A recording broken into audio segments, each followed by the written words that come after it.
Hi, LaDonna. This is, we're talking about, I'm with LaDonna Allard, and hi, I'm Sally. And I'm here learning as much as I can about our World War I code talkers here from Standing Rock. And LaDonna has shared with me that she was responsible for helping the Pentagon actually research the code talkers. So I can give you the Senator of South Dakota contacted me and asked for help with research, and he would send me some names of some veterans, and I would go through the names, and because a lot of names were misspelt, or when they joined the service, they would give them a different name.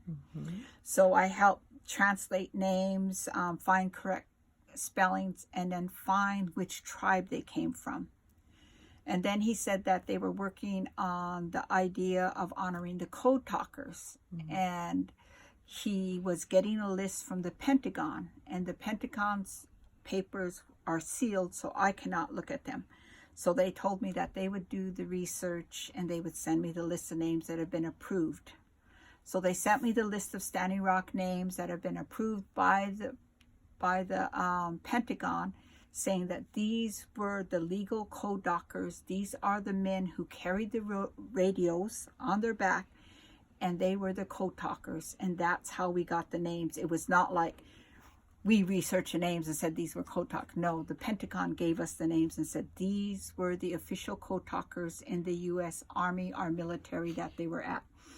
Then once we got the names, they said that they could not give us the military records because they're sealed about what they did. Wow. But they could give us these names and the area they served, whether they were private, captain, or etc. And so we got that. And then my job was to identify band, nation, and descendant. So then I started working through all of the names, the information on each individual, and trying to find a direct descendant. And there were a lot of times where we did not have records. And no offense to anybody, some of their descendants were not enrolled anymore. Some of the families where the individuals did not marry, and so they did not have biological descendants. And so trying to track down collateral descendants. And one of the things that was told to us is we cannot get into legal battles, and so we are going to issue the first oldest descendant that can pick up the medal, and then let the families decide who the medals go to. And so that puts it back into the families and keeps it out of the military. So that's how they explained it to us.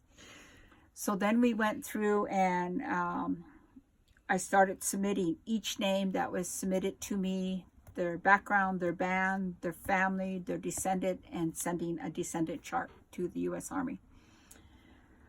Then as the U.S., and then it went to the Pentagon. It took 5 years for this process. Then it went to the Pentagon, and then they approved it. And then they had the Standing Rock Sioux Tribal Council, and I think 2 or 3 members, descendants, fly to Washington, D.C. And at this time, the Standing Rock Sioux tribe received the gold medal for the code talkers and a silver code talker medal to each one of the individuals on the list. Yeah. And these were brought back by armed truck. I still have pictures of them coming in with the medals. And they asked me, they said, well, how are we going to set this up? And I said, well, a long time ago in the village, when a man came back from war, the women would line up along the side, and they would to honor them. And then the mother and the daughter or the sister of this man would come before the people and say, my father, my brother, my son did this in the battle. They did this act, and I am honoring my family. And so it was always the women who came forward to do the honoring of the men. So that's why they picked 4 women to bring in the medals when we did the presentation. to follow that tradition of the women always honoring the men. And I think out of all the process, every one of the families who accepted the medals decided who the medal went to in their family. In my family, because my grandpa John, we selected his youngest son, my Uncle George, for the simple reason as my Aunt Josie and all them, they said, we're female, we did not serve. Uncle George served, and so he should collect the medal. And so my Uncle George went and collected our Grandpa John's medal. Since then, the medal has now gone to my cousin, Mary Brave Bull Jamerson, who is also a longtime veteran and now keeps the medal for the family. So we choose, every family chooses different. We choose to keep it with a veteran to honor that. But every other family can do it the way they their family believes. Then we were told at that time when we got the medal that each family should provide insurance on the medal.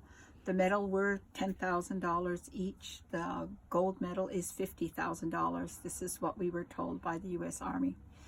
When the Standing Rock Sioux tribe got the medal, they put it in a locked box in the bank for safekeeping.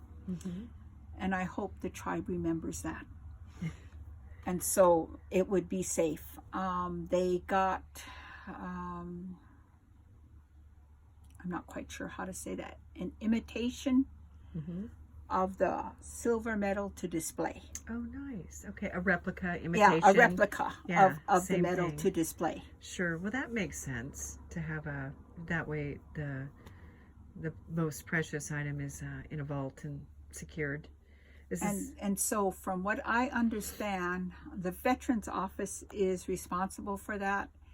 And in 2016, the Standing Rock Sioux tribe created metal plaques for each one of the Codetalkers, and we had a event at the Standing Rock Sioux tribe. I have pictures of all that.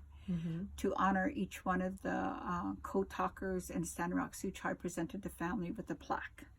So now the family should have a medal and a plaque. Yeah, so our family received one for our grandfather, William Menz, and Tim Menz, being a tribal member, he's held on to it for a long time, and now we're starting to pass it around, and so I've got to see it, and my cousins, and now we're going to bring it to William's, his grandkids.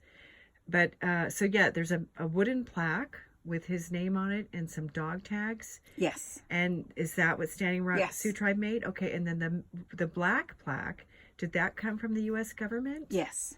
Okay. The black plaque came with the medal. The medal, okay.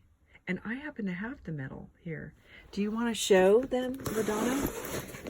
Take it out. And I know this has been such an incredible story. All right, I want to show you. This is William Menz's medal. He was one of the World War I Codetalkers. And so I don't know how many people understand the whole process of these medals. They were a long time in coming, because the first people to stand up were the Dene, the Navajo, to say we were Codetalkers. And they were the first people to be honored as Codetalkers.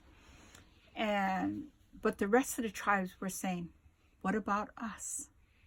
And so one of the problems I had in doing the research with the Codetalkers was the oath. And that's what really impressed me, probably shook me up a little bit, was the fact that each one of these men took an oath to never say they were Codetalkers, and they kept that oath until they died. How honorable is that? right. That just was like, when I started doing the research and the families, and I would go to the families and say, your grandfather was a Codetalker, and they said, why don't we know? Yeah, I've been hearing that too. Because they never said. When they made that oath, they kept that oath till they died. And to me, that is kind of like the center of who we are as Indigenous people, that honorable, loyal, patriotic background that we have. Yeah. And that was just so overwhelming for me, because they came home and they said nothing. Yeah, this story's been, it gets deeper with each pass of discovery for me. And I'm very emotional even now listening to your story and having looked at some of the records this morning of William Menzies, where when he came back, he was still not even a United States citizen, and he was actually being punished a little bit for not having been here to fill out paperwork, because he was actually serving on the front lines, as he wrote in his own handwriting, without relief, and that they endured great hardship. And I felt like when my cousins and I were talking last night, they're much older than me in their 80s, and we were agreeing, and even Tim, when we were having talks about the medal, that for them to say that it was great hardship back then was saying, even that was saying a lot, because they weren't not men, as you say, to disclose or dishonor who they were. They were just brilliant beings. It's like, my Auntie Josie, my Auntie Tootsie and stuff, they have a picture when my Grandpa John was leaving. He left with Alphonse Bear Ghost, because they were friends, and nobody had any money, but the people got together and they brought food, and they had a feed, and they have a picture of them both standing in front of the log cabin as they're getting ready to leave. And you're on Standing Rock? Yes, here on Standing Rock and Cannonball. And as they were getting ready to leave, there's not enough gas, there is not way to get, but the community came together and helped to get all of these men. We've had one of the largest enlistees in this area in World War I, and nobody was U.S. citizens. And somebody said, why? Why did you do that? Why would your people do that? Why would they fight for a government that has been so cruel? And I said, no. They were drafted. It's not about the government. No. My people enlisted. Why? Because no matter what, this is our home, our land. The roots grow right out of our feet, and we love our land. We love our water. This is our home. There was no greater love than that. And when these men stood up, they stood up because of that great love of their home. And I think about this. They go to fight not for some government ideology, but they go to fight for their home. Our people have always been defenders. We have never been aggressors, but we will defend our homes, because that is how we are taught. That is how we are integrated into our communities. We defend what is right. And our people went to defend. And it's just pure common sense for me that these men all went to defend their own homelands. It had nothing to do with the government, whether or not this government acknowledged them as their U.S. citizens. We were already indigenous to this land. We are already a part of this land. And so we only did what we thought was right. And I understand that, I understand the whole concept of fighting for something so precious as our homes. And so I look at these people, I was brought up in a very strange environment where my dad,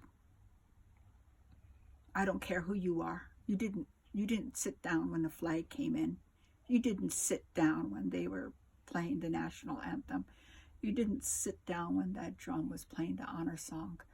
Because my dad always taught us, you support the veterans because you do not understand what they have been through. You do not understand the sacrifices they made. And so I was taught this as long as I can remember, even when we were little kids, And then I was taught a history. I was taught Tatanka Ohitika, was in the Whitestone Massacre, went to the prisoner of war camps. Claudius Bravebone made his way back to stand here until the soldiers came and moved us to this side of the new reservation called Standing Rock. My grandpa John enlisted in World War I to fight for this country. My uncle John enlisted in World War II. My father in Korea. And then my brothers in Vietnam. And all of my cousins in Afghanistan and Iraq. I think that for all of our family, it has always been this. And now to come to this present day where people are finally saying, oh, now we're going to honor you. Yeah, like 100 years later almost, right? And I think back, because I remember my grandpa John all the time, but I remember him in a different context because we always had horses and cattle, and there was always rounding up horses and taking care of the ranch, and I never seen him as a military person until way later. And I always thought, what would that have been for him to be honored when he was alive? Right, I know. Yeah, I have a lot of feelings about this. And our family is getting together in August, and I'm working, and many of us have never met, but we're all connected. And so it's going to be really special. It's been a process, even working with the veterans and even working with my own family and doing the genealogies and backgrounds. I find that for growing up in the society that I grew up in, because I was in boarding schools and foster and church placements and everything else, and to come home and rediscover all of these things about who we are, I truly believe that in order for our people to heal and move in the future, we must learn our history, our culture, our way of life, our language again. That doesn't mean we have to follow it. We just have to know it. Knowing it gives us a center. It puts all those pieces back into us to give us the strength and endurance and courage to whatever's coming in front of us. Mm-hmm. That's kind of how I look at it. And that's how I look at our grandfathers who fought in this war. World War I was a horrendous war. It was not a war fought by computers and drones and airplanes. It was a war fought on the ground, mm-hmm. with hand-to-hand combat, with being sprayed with mustard gas, with carrying people. It was a horrendous war. We were talking about this earlier because William basically died of his mustard gas poisoning. He ended up with, a lot of them had stomach issues. Mm-hmm. So he died of cancer. And he did get married when he came back, had a daughter, and she was, I think, 2 when he passed away. And he passed away 4 days before his son, William Jr., was born. So no one knew him. And like you were saying, the secrecy that he kept, his oath, that none of us knew in this family until the last couple of years. Yeah, and it's just like, I keep on thinking, what an honorable thing to do. Mm. How many people keep their word today? What an honorable thing our ancestors were. Mm-hmm. Mm. There is so much. It's not a simple process. It is this integrity. And nobody wants to talk about our people's integrity. These people had integrity. Mm-hmm. If you go to the military and you look at the people, it's indigenous people who are first on the front lines. It's indigenous people who are saving their comrades. It's indigenous people who are hauling their people off the battlefield. I remember thinking, my oldest brother, Charlie Murphy, would come in some days and he'd say, it's been a hard day. I had nightmares again. But I never asked him. I never asked him about what happened in Vietnam. It's his nightmares. Until that day, those people brought that wall here. They brought this Vietnam wall.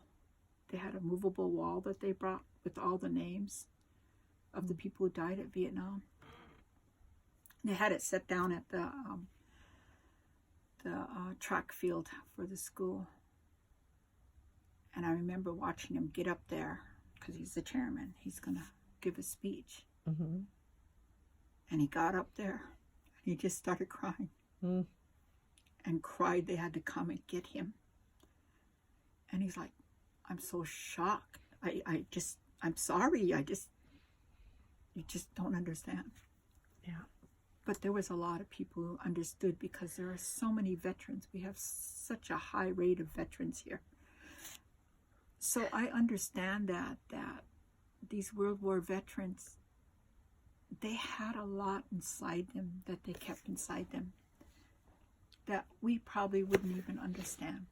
Oh, no. I mean, the time frame then, too, when they went to serve, I was talking about this with Tim. We were just discussing the American, or the boarding school era, and how was it about 1878 that they were attempting boarding school on the reservations, day schools, but they were not successful in eradicating the ways of the people here. They felt they were wasting their time if they had the kids for 6 months and then they went home for spring break or something, and then they went back to the ways of their family, and the government didn't want that. So it was it got closer to you found it. John Bravewell and John Elk. These are our men. Yes. Frank Youngbear. So this is the section LaDonna and I were searching for a while. Well, we'll look at them. You could turn the page. And Albert Grass, you were telling me, he was the very, very first. World War I death. And this is the military funeral. Mm.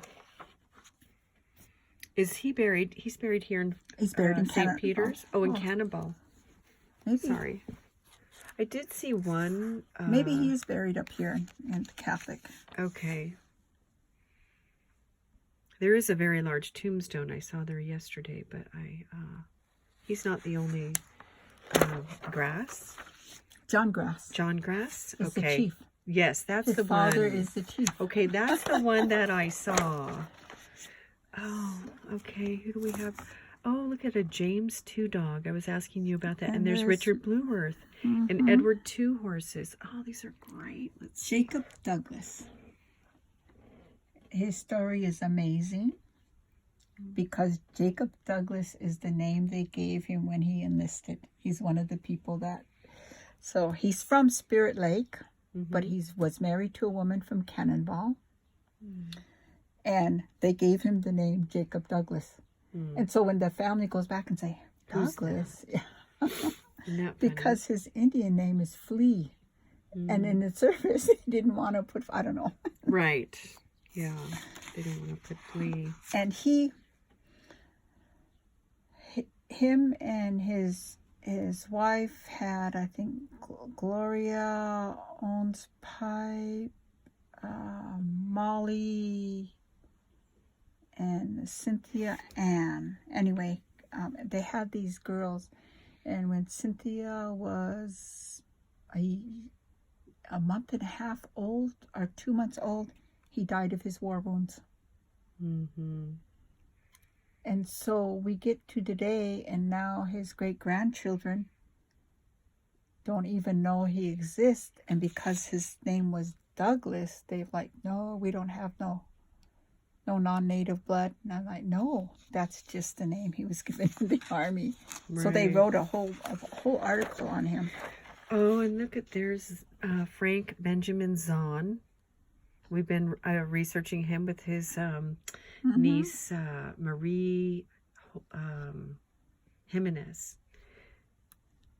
And there's my Grandpa John and Alphonse Bearghost. Those are beautiful. There's Bernie Mulhern and Ed Two Horses. He's also got a men's relationship. To Dad and Mother. Yeah, yeah. She's got that picture. Okay. So is that it was just the 3 pages, I think. Yeah, this is. I saw the one. It said 1 of 3. Well, thank you. But there's so much in this, and I think it's a chapter that's not done. Oh no, it's just starting. There's so much history. It's never been reported. I mean, what 2013 is when they brought the awards out, and it's early. Oh, we're halfway through the year, I guess, 2019. But there are still so many of the families that are just beginning to hear about the medals. It's taking a while. You know, and I don't think the tribe, because this was an action out of the senator of South Dakota who really pushed this, and that the tribes kind of came in after, and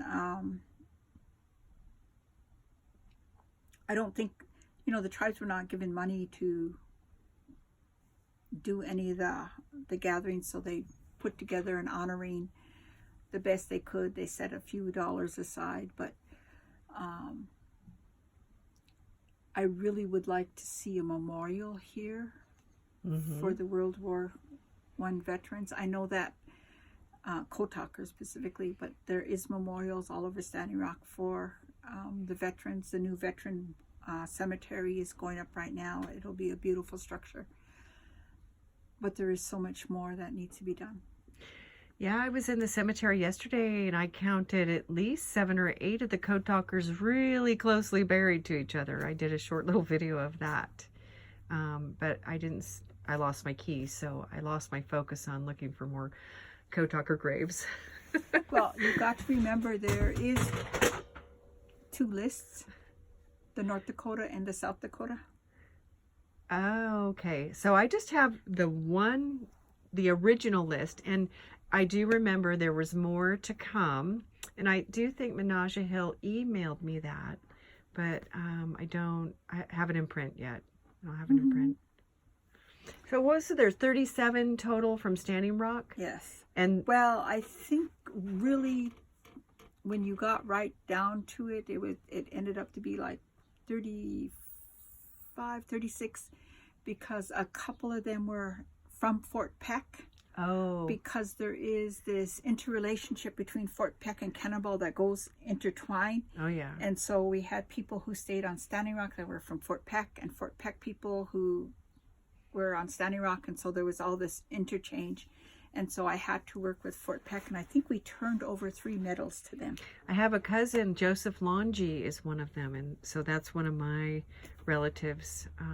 So yeah, and he's Fort Peck, and she shared that a couple of years ago, and I didn't know about William at the time, so that was just being revealed. Everybody is interrelated. I don't know if you've ever seen the Big Head census and the Big Head backgrounds, because the Mints married into the Big Heads. Yeah, Timothy's mother's side is the Big Head family. Now, Timothy and I are cousins, and we have the same German immigrant grandfather, but we have a different Indian grandmother. So I'm not part of the Big Head clan. So, and actually, so yeah, that side of the Mintz family was Cannonball with Katie and Thomas, their grandfather and grandmother.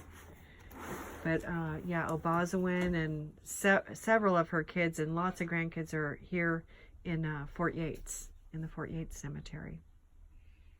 So You're what smiling. does that mean? I don't know. It just they're means originally from Cannonball. They're originally from Cannonball. You know it what? Depends. He was actually. Yes, I know they were. He was. So what basically happened was they got baptized into the Catholic Church. That's all it is. Remember, I always say remember, back in the day, Fort Yates, only non-natives lived in Fort Yates. Oh, no, I didn't know. And then when I was a child, only half-breeds and white people lived in Fort Yates. Okay. Indian people lived outside the community. Mm-hmm. So that's why today's Sioux Village outside of Fort Yates is not considered a part of Fort Yates. And that's where the Indian people lived. In the 1970s, when the Army Corps came to flood the land and they bought out most of the businesses and organizations here, and most of the non-Indians moved out, is the first time Indian people moved into the community of Fort Yates. That was a big transition then. Yes, and so there was no Indians from Fort Yates. Fort Yates is just the military headquarters. And if you were baptized in the churches, you were brought to Fort Yates to be buried in the Catholic cemetery. Well, I have a lot of history to learn. Yeah, and so both of your sides, and I'm telling you, both of your sides come from the Big Head Band. Okay. Well, I have more discovery. So Much more discovery. I probably have to go on my computer, but I could pull it up and I can tell you each band that everybody belongs to and what chief they belong to. That'd be pretty cool. I would like to see that. LaDonna, I should cut this video. Sorry. You've taken you 31 minutes. No, don't be sorry. I'm grateful for you taking the time to spend with me and talk about the Codetalkers. I have a feeling we'll be talking about it again. There's a lot to learn. There's a lot more to learn, and I'm looking forward to the adventure. Thank you. All right, I'll say goodbye for now.